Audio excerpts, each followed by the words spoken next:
Hello and good afternoon, everyone. My name is Jen Lee. I'm APJO's Director of Community Services and Partnerships.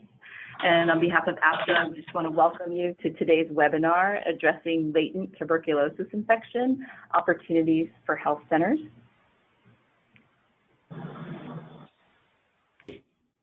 I just wanted to share a little bit about our organization. APJO is the Association of Asian Pacific Community Health Organizations, and we are dedicated to promoting advocacy, collaboration, and leadership to improve the health status and health access for Asian Americans, Native Hawaiians, and Pacific Islanders. APJO is also a Bureau of Primary Healthcare Training and Technical Assistance National Cooperative Agreement holder, funded to provide training and technical assistance that's data-driven, cutting-edge, and focus on quality and operational improvement to support health centers, lookalikes, newly funded HRSA awardees in working with Asian Americans, Native Hawaiians, and Pacific Islanders.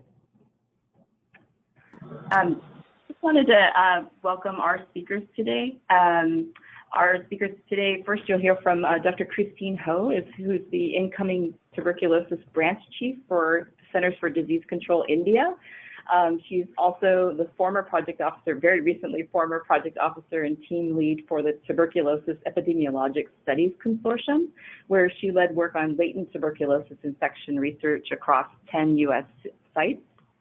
And we're also joined by Dr. Jerry Ju, who is a board-certified family medicine physician and medical director at Northeast Medical Services, which is an organization serving mostly the underserved Asian population in the San Francisco Bay Area. He has a past University of California Regents Scholar and completed his medical doctorate and MBA at UC Irvine, and subsequently a family medicine residency at UC Irvine. Dr. Ju also completed the prestigious California Healthcare Foundation's Healthcare Leadership Program, which is a rigorous 2-year fellowship program nurturing essential leadership skills in management and political advocacy. He's a recognized physician leader in his community and serves as a change agent within his organization and beyond, and a constant advocate for the underserved. So we're super honored to have both of these speakers here today. Before I turn it over to them, I just wanted to go through a couple of housekeeping items for those of you who may not be familiar with GoToWebinar. We're looking at an example of, right now what you're seeing is the GoToWebinar attendee interface, which is made up of 2 main parts, the viewer window and then the control panel. The viewer window allows you to see everything the presenters will have on their screens, and the control panel allows you to be an active participant in today's webinar. So if you click the orange button on your control panel, you can either hide it or view it, and then you can also use that control panel to submit questions to us, which we'll be taking after today's presentation.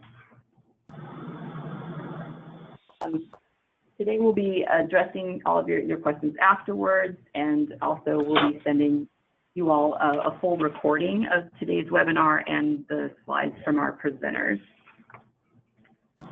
With that, I'm going to go ahead, and we have a lot of great content to cover today. So with that, I'm going to turn it over to Christine. Thank you, Jen. Hi, so as you just heard, I'm Christine Ho, and I've been with the Division of Tuberculosis Elimination since 2007, and I'm going to be talking today about addressing latent TB infection or LTBI opportunities for health centers from a national perspective. Okay, next slide. So I know that most of you providers at the APJO clinics probably don't see TB every day, so I'll just take a few moments to review some basics. I think we all know that tuberculosis is an airborne disease. It is spread by the droplet nuclei that are aerosolized when somebody coughs or sings or sneezes, and it's really the Mycobacterium tuberculosis bacillus that is the agent here. Okay, next slide. So that bacillus is an acid-fast bacillus, and so it has some interesting properties, one of which is that it can stay latent or dormant or sleeping for a very long time. And so you have different spectrums of clinical manifestations for TB. On one end, you have latent TB infection, and this is where the bacilli is dormant, but it is still alive. And basically, the body's immune system has mounted a response where a granuloma is formed and really walls off the bacteria. People that have LTBI are asymptomatic. They are not sick. They have the TB infection, but they're not contagious.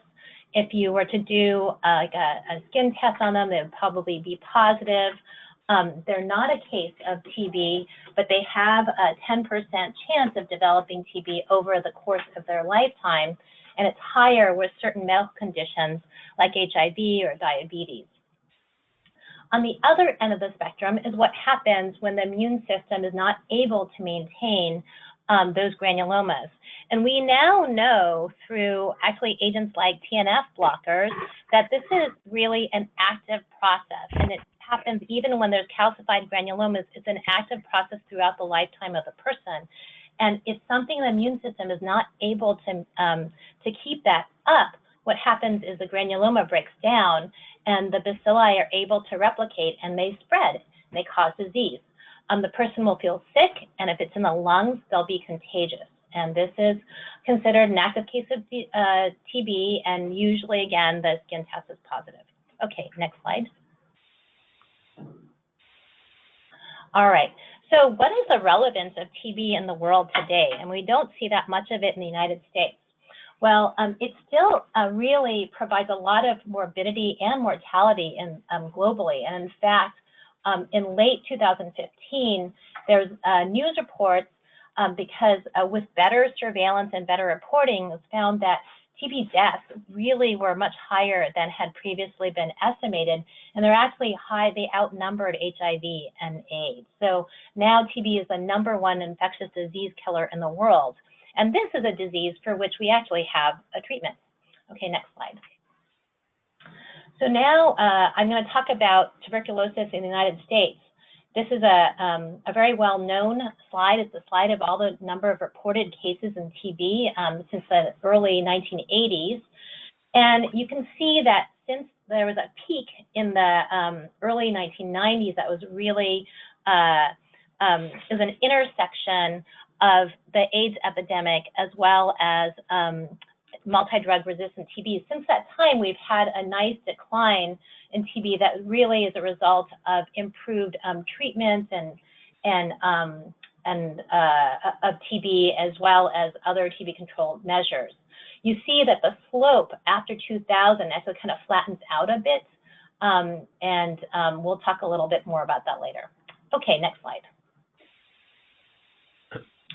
So if we look at TB cases among foreign-born persons in the same time frame, what we see is that the numbers of cases among foreign-born TB cases has reduced some. It has decreased some, but it's really not anywhere nearly as steep a decline as what we saw with the overall cases.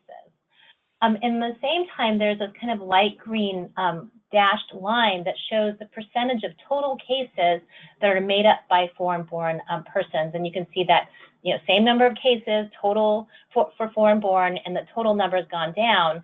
The percentage of TB cases has risen from 30% to now 65%. So 65% of our cases in the United States are from foreign-born people. Okay, next slide. All right.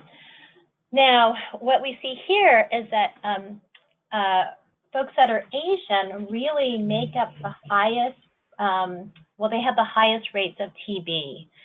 They don't make up the highest proportion of people in the United States, but they have almost half of the cases among foreign-born TB. And so the cases are well above 20 per 100,000. In fact, among foreign-born, it's much higher than that. It's like 27 per 100,000. And that's in comparison to the white non-Hispanic group, which is down at the bottom there, which is 0.5 per 100,000. So in addition to the green line, I'm going to just quickly show you steer your attention to the gray line, which is the Native Hawaiian and other Pacific Islander as well. They have high rates that kind of go up and down because they have a small population. So anytime there's like a increase in a number of TB cases, it really affects their case rates. Okay, next slide. All right, well, it's not surprising that our case rate for Asians is really high because if we look at the high burden country list for TB put out by WHO, so what you see here is it's sort of a Venn diagram of the countries with the highest burden of TB on the top, MDR TB on the left, and TB HIV on the right. And the middle, the intersection is where they overlap. The script is pretty small, but the circles that are circling the countries, those are all Asian countries. And you know, in the United States, China, India, Vietnam, and the Philippines are the top 4 of the 5 countries of origin for people that were born outside the US and have TB. Okay, next slide. Okay, so I think I've shown you that, you know, for TB, which has, I mean, we have a cure for it. We have disproportionate burden among foreign-born Asians. And in order to figure out how to prevent that, we have to figure out how they're getting that TB. And there's really 2 ways. One is from recent transmission, where they just got TB from somebody else and now they've developed TB, or where the latent TB has now progressed to active TB, and we call that reactivation. So in 2016, in PLOS, Courtney Yuen et al. Published this report, Recent Transmission of TB in the US for 4 years, and they used basically the genetic fingerprints of TB strains plus epidemiologic data from those TB cases to develop an algorithm and estimate the cases that were due to recent transmission. They found that 14% of TB cases were due to recent transmission, meaning 86% were due to reactivation. Extensive recent transmission, which is like outbreaks, was associated with certain particular groups, including Native Hawaiian and Pacific Islanders. But birth outside of the US in general, so being foreign-born, was not associated with extensive recent transmission, meaning that most of the TBs that arises among foreign-born arise because of latent TB reactivating. Okay, next slide. Okay, so herein lies the rationale for LTBI treatment. There's a large global burden of LTBI. It's been estimated and touted for many years that 1/3 of the world's population is infected. A more recent study and estimate says that it's a little less than a quarter. So 23% of the world's population, or 1.7 billion people, are infected with LTBI. And it's from this huge reservoir that millions of people will develop active TB over the decades. And so addressing LTBI is critical to achieving TB elimination. Okay, next slide. All right. So for the National TB Program, we have a goal of TB elimination, which is reaching less than 1 case per million in our country, and we're far from that right now. The pre-elimination target is less than 10 per million. And what these graphs shows is a mathematical model, oh, we gotta go back, that shows what would happen to TB cases if in the black bars, nothing was done. So this is from 2012 on. If nothing was done, you can see that we would really, among US born, we might reach TB elimination in 2060, but for everybody else, no way. And then the dashed bars show what would happen if you doubled the baseline rate of LTBI treatment and if you quadrupled it. And you can see that we would get closer. And then for the graph on the right, what would happen is if you did that and treated everyone with LTBI when they came into the country. And then, you know, we get closer to achieving this goal. Okay, next slide. Okay, so where does LTBI testing and treatment take place? So there was a study put out through the TB Epi Studies Consortium, and it was published in 2006.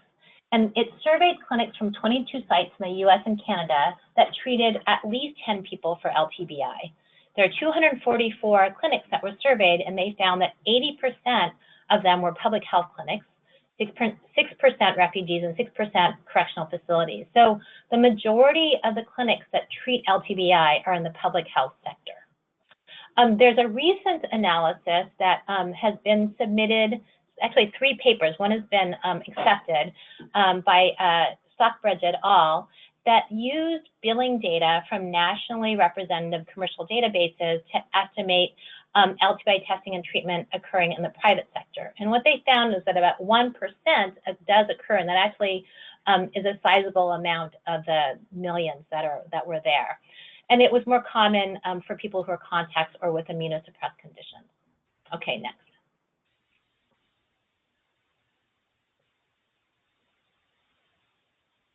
So who gets LTBI testing and treatment in the public sector, since that's where most of the activities for LTBI take place? What I put up here is the points or priorities for the essential components for a TB program. So this is the priorities that are set out. And you can see that it's really the 3rd priority to screen populations at high risk for TB and diagnose and treat LTBI.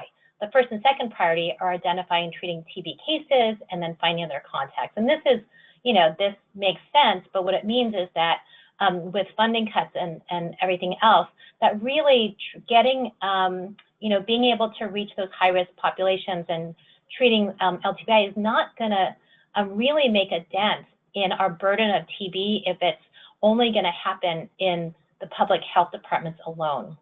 Okay, next slide.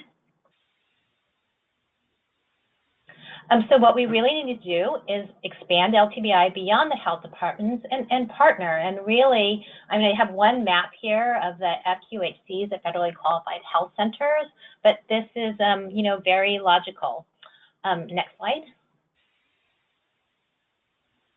And I stole this slide from Jeff Caballero when he gave a talk about APSHO at our TBEST meeting. But, you all on the phone know that there's really a huge capacity in the community health center networks and systems, and they provide high quality preventive and primary health care to patients, and you're uniquely situated to be doing this.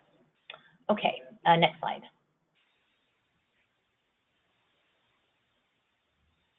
Okay, and we have recommendation from the U.S. Preventive Service Task Force that this is an activity that should be done. So this was put out in September 2016. There's a grade B, which means that it is recommended to screen for LTBI in populations at high risk. And those are going to be persons that were born in or former residents of countries with increased TB prevalence, and those who have lived in high-risk congregate settings. Okay, next slide.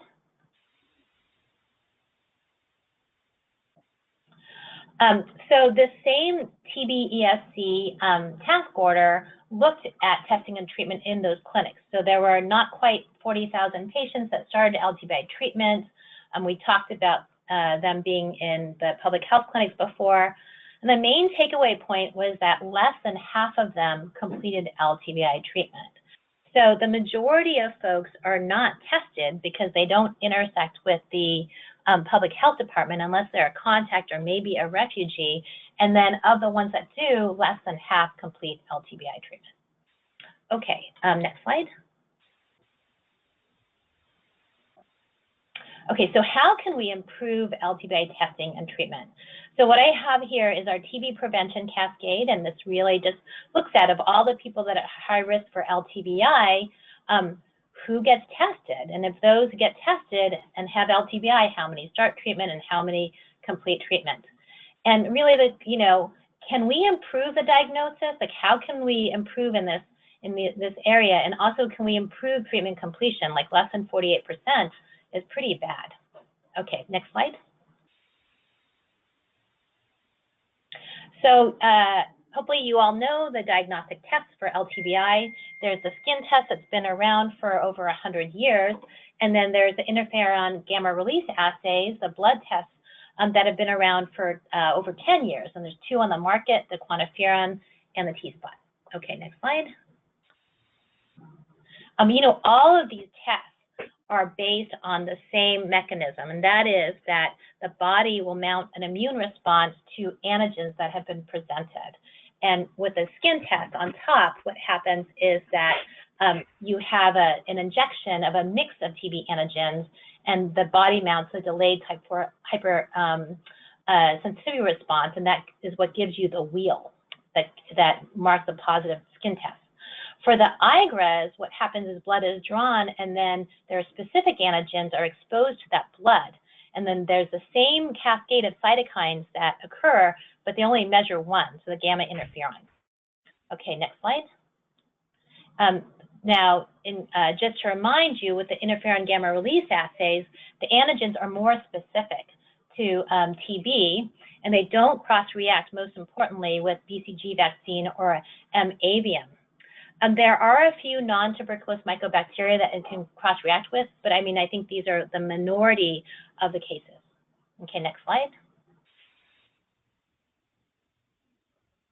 Okay, so which LTBI diagnostic test best predicts progression to TB? And if you ever hang around anybody in TB control, you would know that this debate goes on all the time over years and years. So the TB Epi Studies Consortium, which is a partnership between CDC and health departments and academic centers across the US, conducted this study. It's a cohort of persons that are at high risk for LTBI or progression to TB. And they used all three tests, and they also followed them for 2 years to see who developed TB. Okay, next slide. And here are the results of the tests.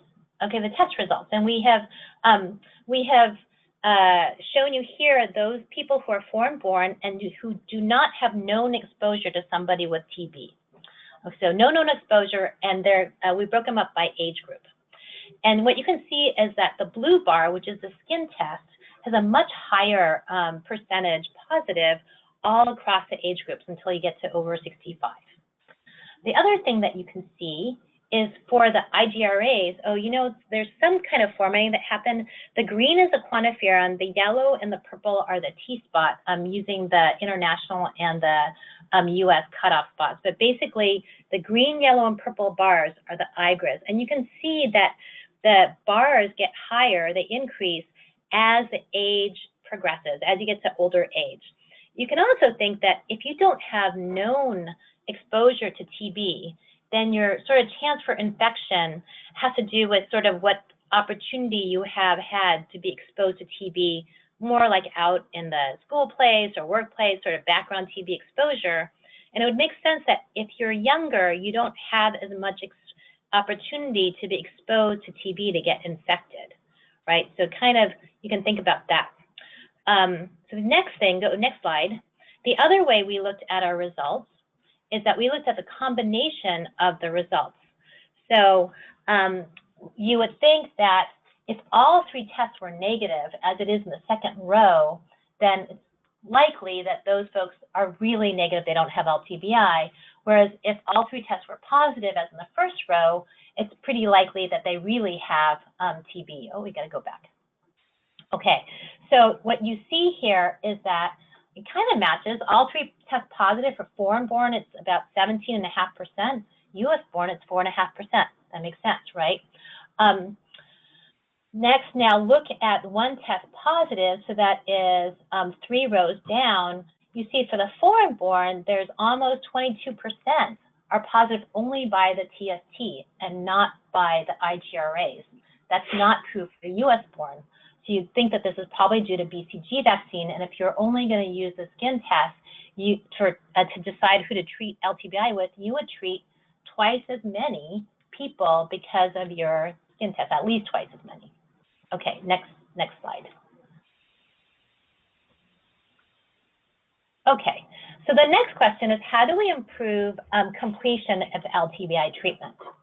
Well, this table shows results from a study that was trying to figure out how long to treat somebody with isoniazid or INH to reduce their risk of TB. And I want to look at the middle column, which is compliance. And you can see that the shorter the duration at 3 months, the higher the compliance. Whereas if you had to have somebody on a treatment for 12 months, by that time, the compliance has dropped. Now, in this case with INH, 3 months was not enough to actually prevent TB. So then their risk reduction was very low. So it's this balance of you got to have the treatment be effective, but it needs to be short enough that they actually can complete it. Okay, next slide.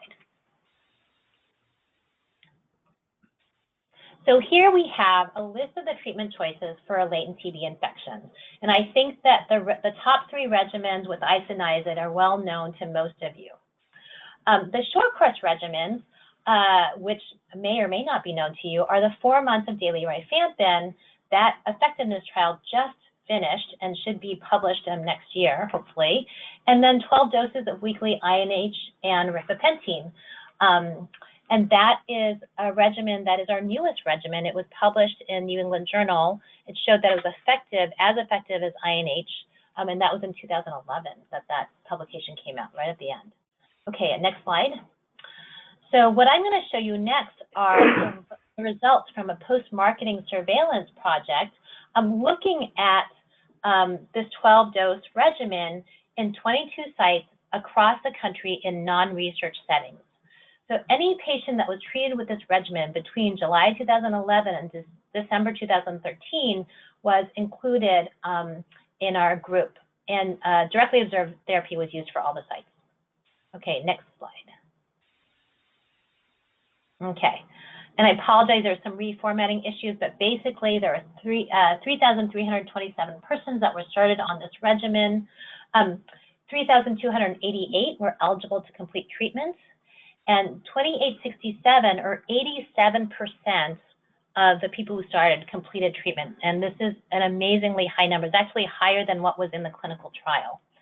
13% discontinued, and of them, just a little under 60% discontinued with symptoms, whereas 42% discontinued for other reasons. And these results are just published, Sandel et al., in Clinical Infectious Disease. Okay, next. Also, we show the completion rates by different groups for reason for treatment. So you can see the highest rates of completion were among those that had known contact to somebody with TB, but people who were born outside the US, foreign born, had really high completion rate as well at 89%, and even refugees at 80%. So this has been a very successful regimen in the sites that have started, I think mainly in the public health department. So it would be, I think if it could work, it'd be great to have it expand beyond the health departments. Okay, next slide. Okay, so in conclusions, what I hope to have shown you is that tuberculosis disproportionately affects Asians, Native Hawaiians, and Pacific Islanders. And treating LTBI is crucial for decreasing the burden of TB, especially among foreign-born Asians. And that both IGRA tests, the quantiferon and the T-spot, are more specific than TST, and they don't cross-react with the BCG vaccine. And shorter course LTBI regimens result in higher treatment completion rates. Sorry, that's the formatting. Okay, and next slide.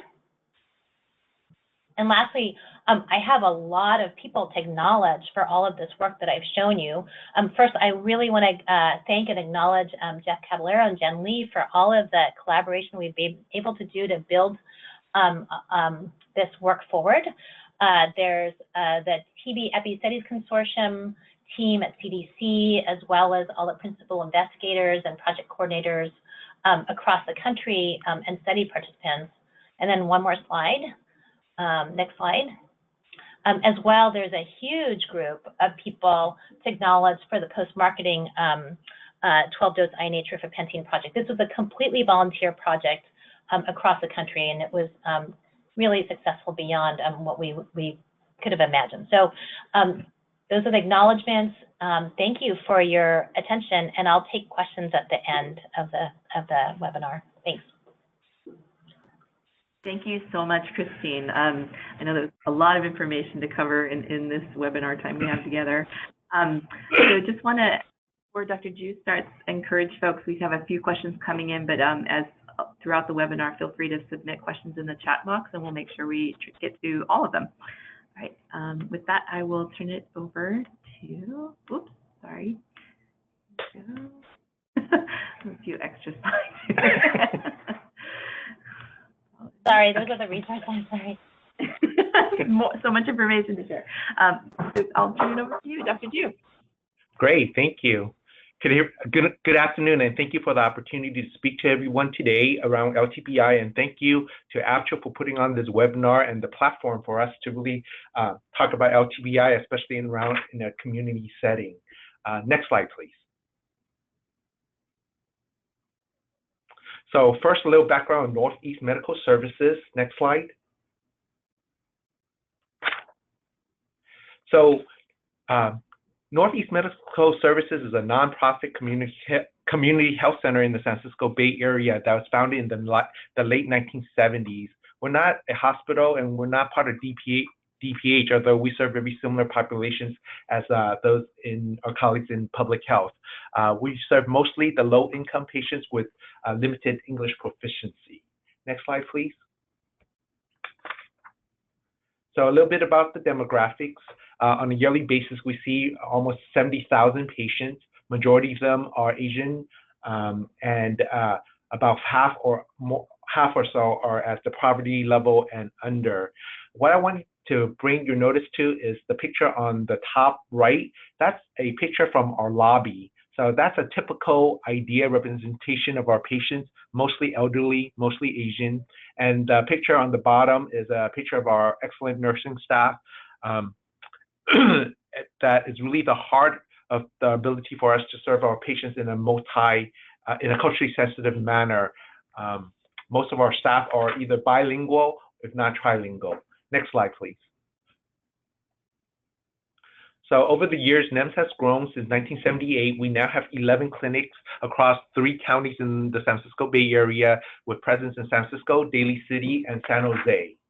Next slide. So just to re-highlight what Dr. Christine Ho was talking about, there are about 10,000 active cases of TB in a year, of which it affects the foreign-born population more, as well as Asians who carry a disease burden about 6 times the national average. Next slide. So in particular, in San Francisco has a case rate about 4 times the national average. Of the 800,000 or so population in San Francisco, each year, San Francisco TB clinic sees about 115-ish patients with active TB, of which on an annual basis, NEMS accounts for 5 to 10% of the active TB caseload that is seen at San Francisco clinic. Next slide, please. Similarly to the prior speaker, really when you're looking at active TB, we would be remiss if we didn't think about about latent TB, the part that's kind of quote unquote under the water, as over 75% of the active TB is really coming from reactivation. So until we can properly address latent TB, the elimination of active TB will probably continue to elude us as a society. Next slide. This again repeats Dr. Ho's information around TB elimination model. What's crucial again is we need to increase our treatment rates of LTBI in order to try to get elimination at an earlier date for the US born population. Next slide. So with that in mind, the change process here at NEMS. So at about the end of 2013, talking to public health, we really wanted to work on a process to try to improve our rates of treatment and identification of LTBI. Some of the goals include improving clinical workflows and standing orders, such as how we do for reading PBDs and ordering chest x-rays, adding LTBI discussions to our clinical department meetings, and really engaging patients through TB and LTBI handouts, training our staff and providers around TB and LTBI, working towards LTBI report cards, and using technology to help with auto reminders for patient appointments. Next slide, please. This slide just kind of walks through the overall NEMS TB screening process. We really start with that initial or annual screening that's done on our high-risk patients. And if a patient's at risk, a PPD or a QFT is ordered.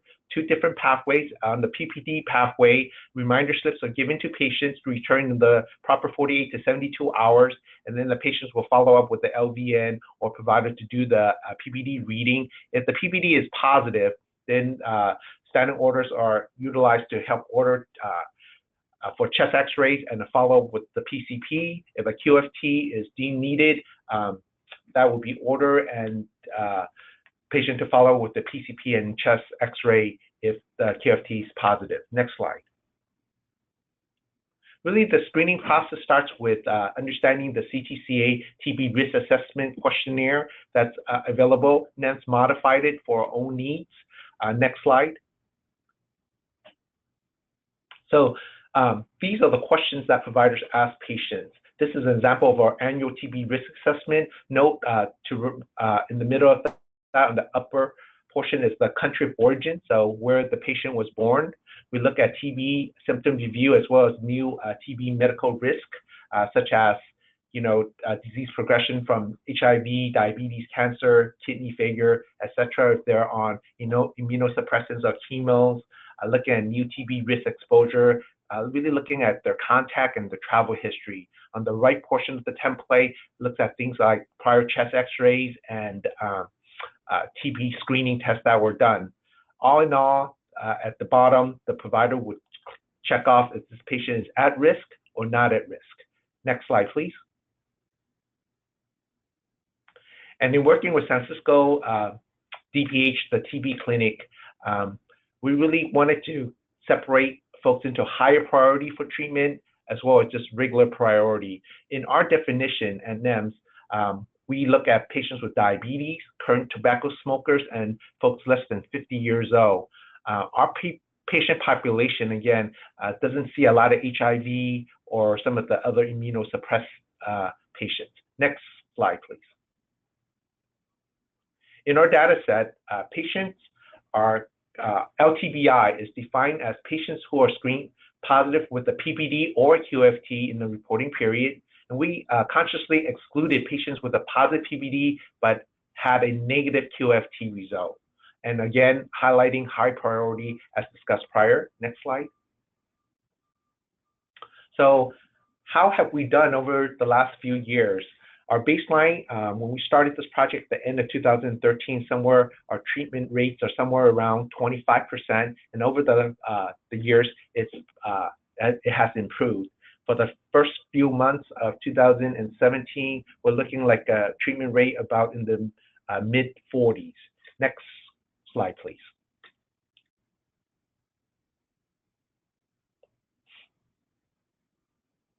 Next slide, please.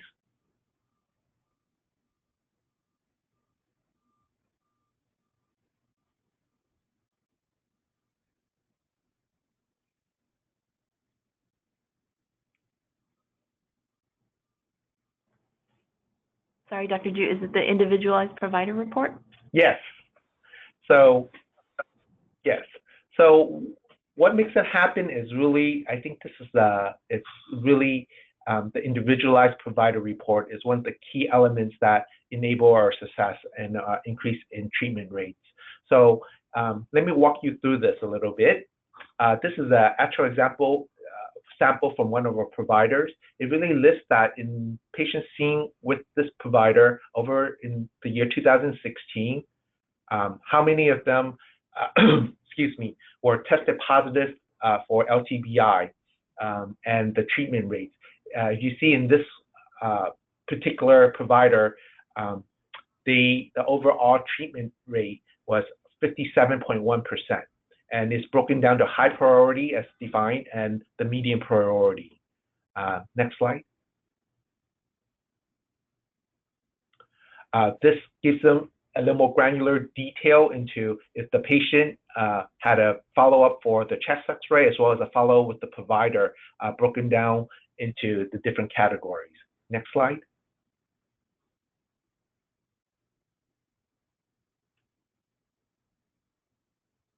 So this is the non-compliance list.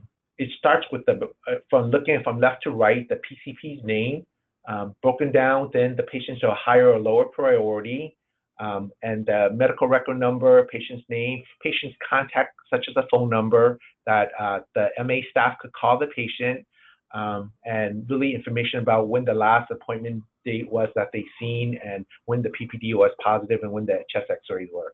This actually allows our provider teams in conjunction with the MAs to have the granular data to really do outreach to the patients. Next slide.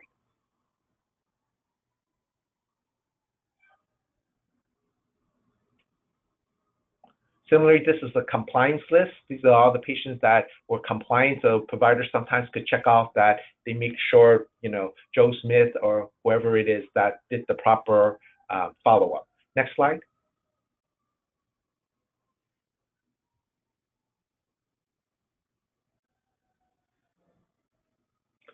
This is our custom chest x-ray report. Really tells the PCP the portion of the patients that are missing the chest x-ray who already had a positive, who's noted to be positive for LTBI. Next slide. So the challenges and learning points over the last few years really have to empower providers through education, data, and resources. That providers' knowledge and comfort around LTBI varies greatly, and that LTBI is really a spectrum disease. And many providers like to think and operate in the world of the definitive. To develop a process of how to risk stratify and focus on the higher priority patients who could benefit more from treatment, and to improve the daily workflows so that we could better screen and identify LTBI patients during busy clinical workflows. Next slide. Where we headed, we're trying to continue to, again, this is a journey and by and not a end to a means. So in this journey, we'll continue to try to increase transparency and data reporting, continue workflow improvements for our clinical staff, and improve our tracking systems, and improve the patient engagement and follow-up. Next slide.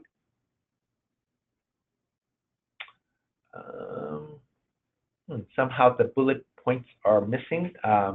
New template for data capture. Next slide.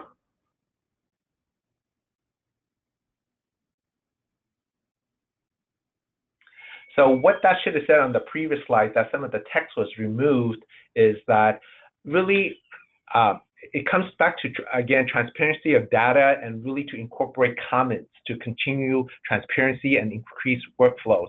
So some of my providers have come back to me and says, Dr. Ju, my treatment rate is somewhere around 50%, but that's not really a true indicator of what I'm doing as quality, because likely the other 50% of my patients had either done treatment outside at a local DPH or outside specialist, or they have refused my medical advice to do treatment. So can you get a more objective, granular data to show how I'm doing? And so we took those information feedback from our providers to modify and increase our ability to capture granular data.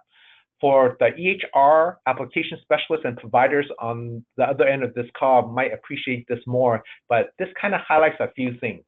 What we did is we built a new template around our ICD-10 codes relating to LTBI.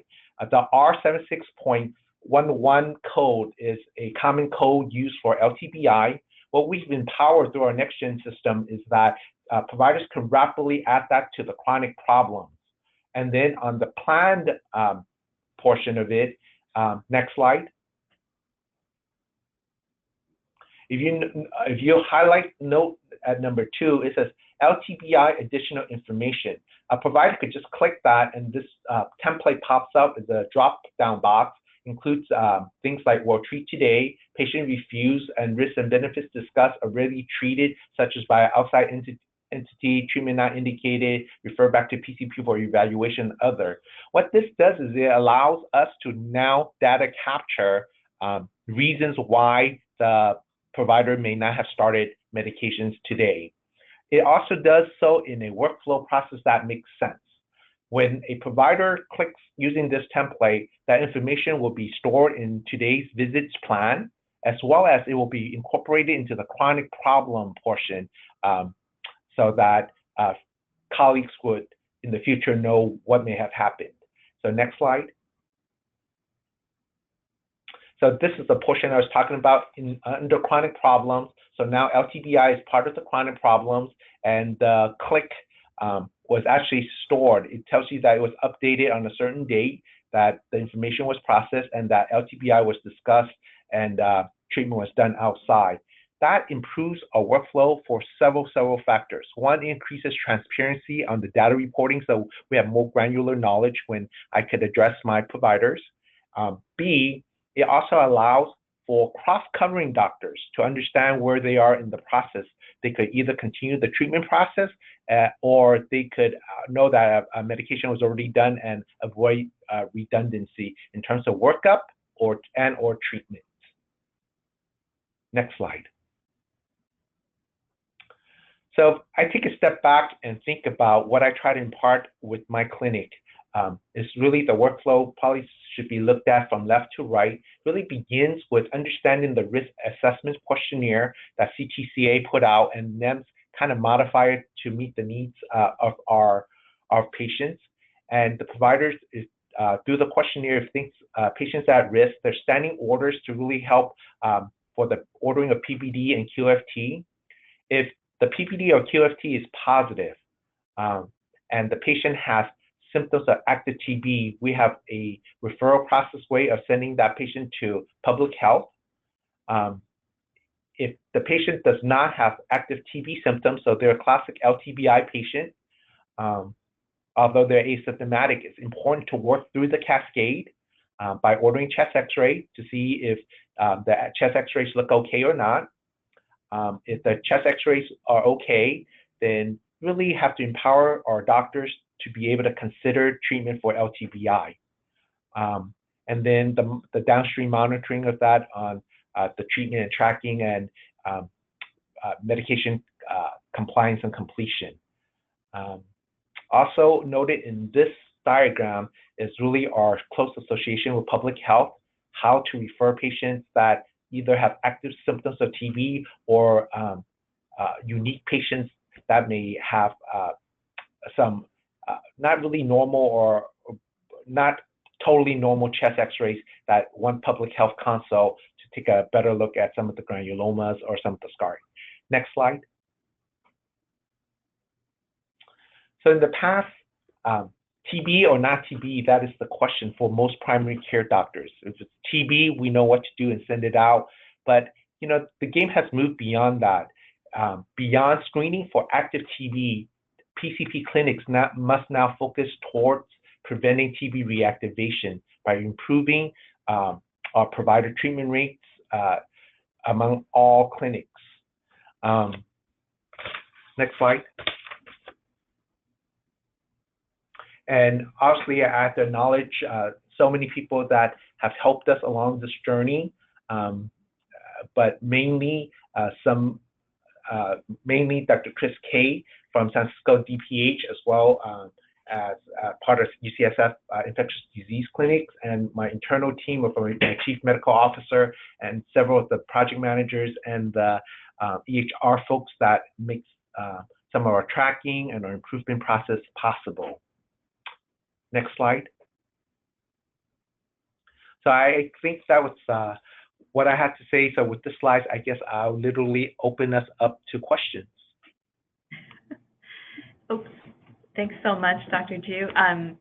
That's a perfect transition, and we do have, I want to thank Dr. Ho as well. We have several questions that have come in, and we're going to do our best to get through as many as possible. So just ask Dr. Ju and Dr. Ho to see how succinct you can be, and we will also, I think, you know, since we're recording this, also track any questions we may not be able to get to, and make sure everybody gets those responses. So I'll just go with the first question for you, Dr. Ho, is, are there current efforts or resources from CDC for health centers to expand capacity for LTBI testing and treatment, and or collaborate with public health agencies to work on LTBI in at-risk communities? What a perfect question that is. And so the Tuberculosis Epi Studies Consortium that is focusing on LTBI, so there's 10 sites across the country, we are now, me formally, but we are now moving beyond the comparing 3 tests study and now looking at measuring the TB prevention cascade and doing that in both the health departments and community health centers. And so right now, I think that those sites have been collecting that information to measure the cascade at the health department, but the next step is actually to partner with the community health centers to do exactly that. And really, I mean, Dr. Ju he's really piloted exactly what we want to do. It's like, how do you track what's happening now? And then how do you figure out how to improve that? And so that's actually going to encompass sort of the next several years of work for TB Epi Studies Consortium. Great, thank you. I think if the health centers want to be involved, they can. I'm trying to think of a way. Maybe we can talk offline about if they want to get involved, how to make that happen. Yeah. Got it. Great. So the next question should be for either of you. Do you find LTBI treatment acceptance to be more challenging than treatment completion among your older Asian populations that you've worked with?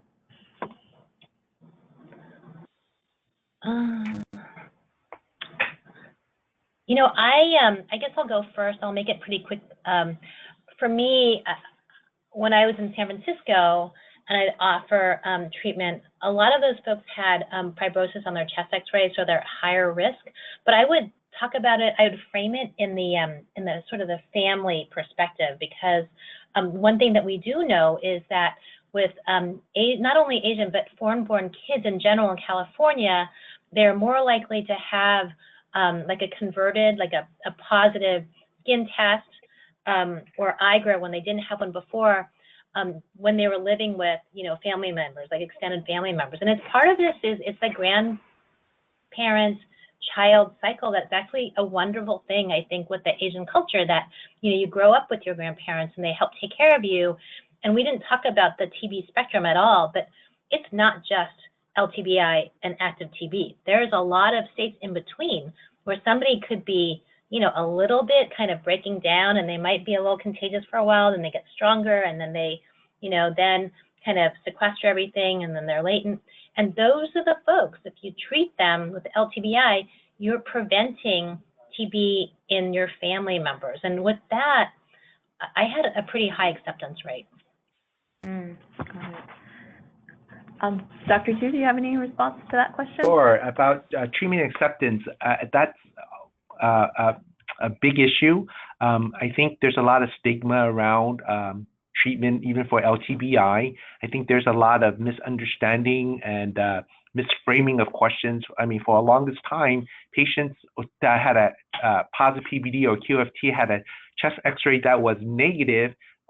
They felt like they're okay. You know, there's nothing more that needs to be done. So to reframe it to say you don't have active TB, but that you have a risk of progression and that we really have to treat the underlying LTBI, that message has not been clearly pushed through the San Francisco community. I think we could do better in the messaging. So I think with better messaging and better understanding, the treatment acceptance rate will go up, but that is a tremendously difficult problem right now, is patient treatment acceptance.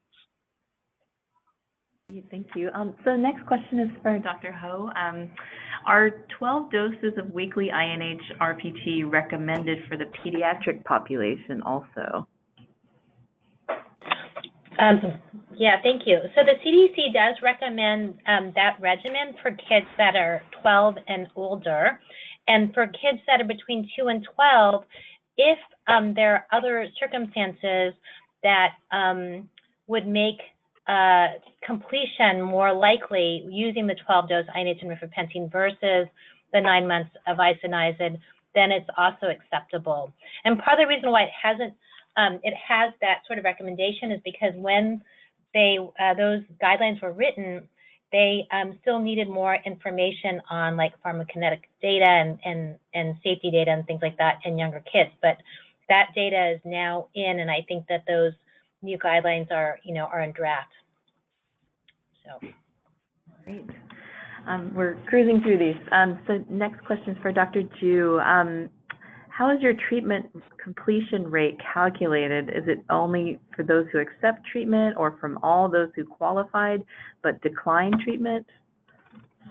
So currently, our data is looked at as positive LTBI is defined as PBD positive or QFT positive.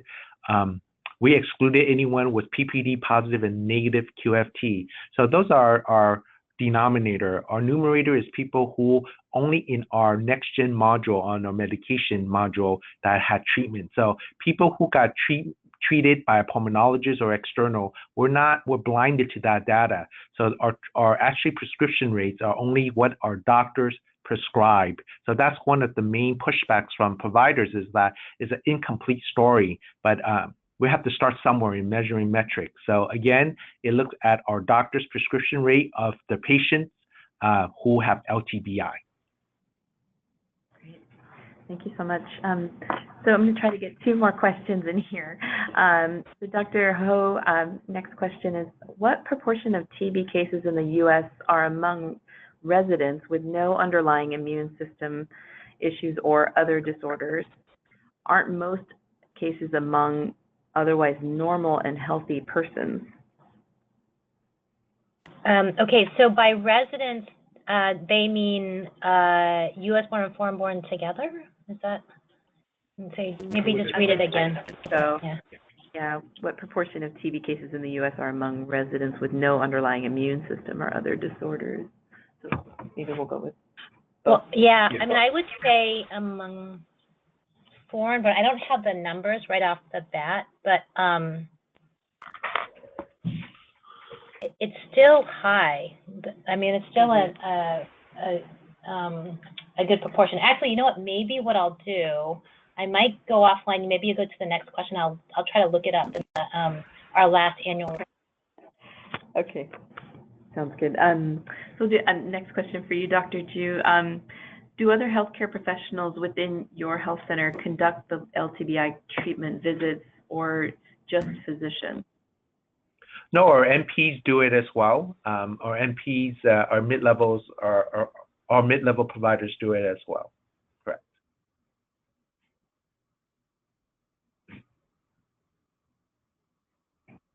Great. Sorry, Christine, I know that wasn't too much time, but I know okay, yeah. Hour mark here, and also note there were a handful of other questions, and for folks on the line, I want to make sure I follow up with Dr. Ju and Dr. Ho to respond to those, and we'll compile all those for you to be available after the webinar. But in the meantime, just want to kind of close us out and thank Dr. Ju and Dr. Ho for their time today and sharing a lot of great information, which we hope will be useful to you all. And also encourage you, we'll be posting the recording for today's webinar and sending that to you all shortly. And also, if you like more information, we try to keep our resources up to date on our website, www.show.org. And want to thank everybody for their attendance on today's webinar. Great. Thank you. Thank you. Thanks for hosting this. Yeah.